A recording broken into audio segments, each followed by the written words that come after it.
Jatend migao Arita Kipchumba Murkomen opuoyo obila kuom tijgi odiochieng' ma kawuono mang'anyo no bede mo kuom gwenge ma pacho kae e rapar mar Sabasaba.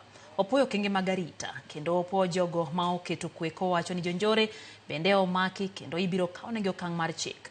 Murkomen oloso bang' lore ka orango chal mar boma ma Nairobi otene kod jagoro mongiore migao Arita Dr. Raymond Omolo kod apisas mamoko e migao mar arita kwe.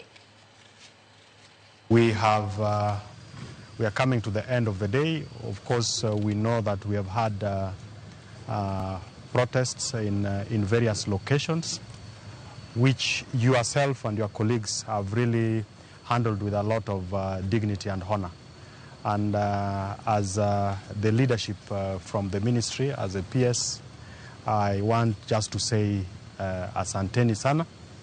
And we are looking forward to continue to do what we are expected to do for the people of this country in terms of making sure that this country is safe for people to express themselves, but also for people to go about their businesses uninterrupted. We have officers across the country who have today done their very best to make sure that they contain criminals and goons who are infiltrating a peaceful protest by citizens.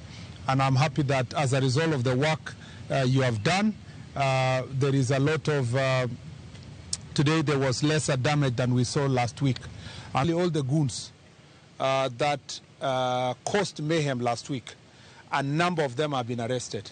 The ones who burned police stations, the ones who burned courts, burned government buildings, government vehicles, some of them who committed acts of terror have already been charged in court for terrorism. Dekan Prario bang sachila midambo chendo enramany pinyero kamana hinya kuom edukete Ramogi TV eno otemar Pastor Collins Udindo. Pastor Collins nyichaka chani entiere kodwa chenro gi minode